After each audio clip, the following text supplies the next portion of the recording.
Good morning and welcome to the Ledger Morning News for Monday. This is October 3rd, 2022. I'm Craig Hall, the Ledger publisher, and we're going at solo today as granddaughter Chloe Morris is off at school.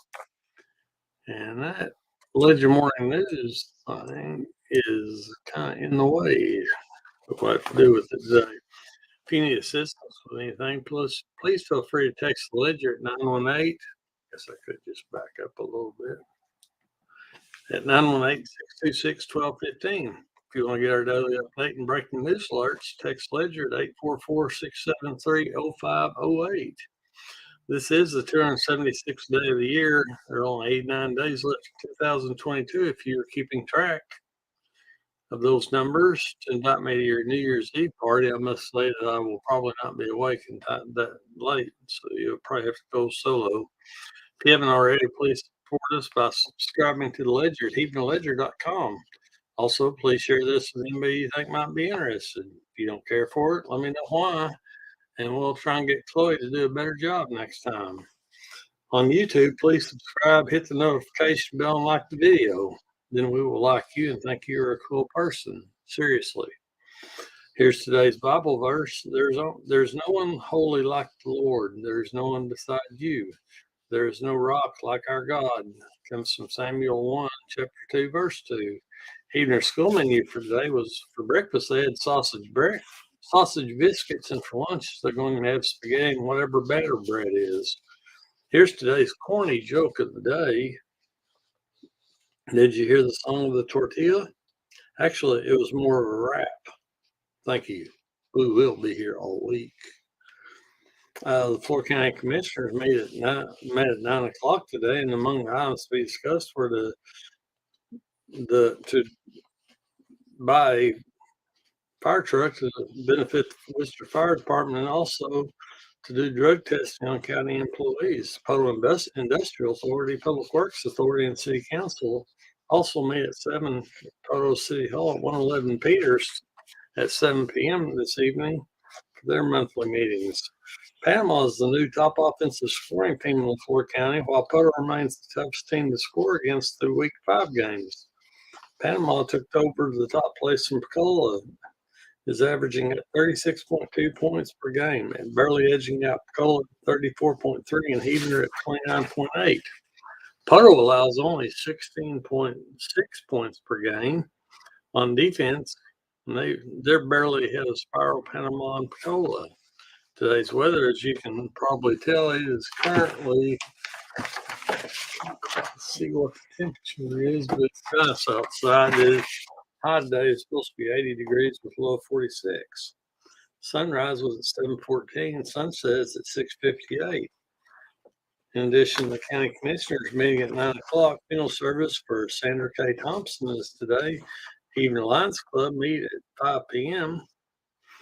In our Did You Know feature for today, J. Dwight Hamlin and wife Madeline sold the Ledger to O.A. and Sylvia Johnson in March of 1947.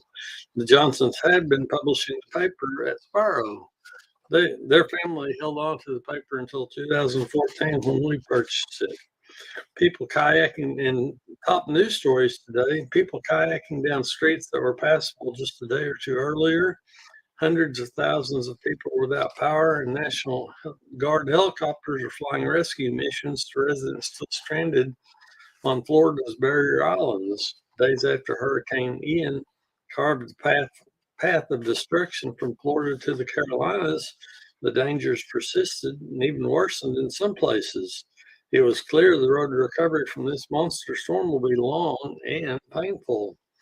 Europe faces unprecedented risks to its natural gas supplies this winter after Russia cut off most pipeline shipments and could wind up competing with Asia for already scarce and expensive liquid gas that comes by ship, the International Energy Association said. The Paris-based IEA said in its quarterly gas report released Monday that European Union countries would need to reduce use by 13% over the winter in case of a complete Russia cutoff amid the war in Ukraine. Much of that cutback would have to come from consumer behavior such as turning down thermostats by 1 degree and adjusting boiler temperatures, as well as industrial and utility conservation, the group said. On this date in history, in 1995, the jury in the O.J. Simpson murder trial in Los Angeles found the former football star not guilty of the 1994 slayings of his former wife, Nicole Brown Simpson, and Ronald Gibson Goldman. In 1941, Adolf Hitler declared in a speech in Berlin that Russia had been broken and would never rise again. Also in 1944, during World War II, U.S. Army troops cracked the Siegfried Line north of Germany. In 1951, the New York Giants captured the National League pennant by a score of 5-4 as Bobby Thompson hit a 3-run homer off Ralph Branco of the Brooklyn Dodgers in the shot heard around the world. In 1961, the Dick Van Dyke Show, also starring Mary Tyler Moore, made its debut on CBS. In 1974, Frank Robinson was named Major League Baseball's first black manager as he was placed in charge of the Cleveland Indians. In 1990, West Germany and East Germany ended 45 years of post-war division, declaring the creation of the reunified country. In 2003, a tiger attacked musician Roy Horn of the duo Siegfried and Roy during a performance in Las Vegas, leaving the superstar illusionist in critical condition on his 59th birthday. In today's semi-sorted celebrity birthdays, rock and roll star Chubby Checker is 81. Baseball Hall of Famer Dave Winfield is 71. Baseball Hall of Famer Dennis Eckersley is 68. Civil rights activist Reverend Al Sharpton is 68. World Golf Hall of Famer Fred Couples is 63. Actor Clive Owen is 58. Singer Gwen Stefani is 53. Actor Neve Campbell is 49. Actor Lena Headey is 49. And there were some other birthdays, but that listed, but we frankly never heard of them, so they don't get credit. That's all we got for today, and we thank you for joining us and hope that you have a great Monday and come back again later.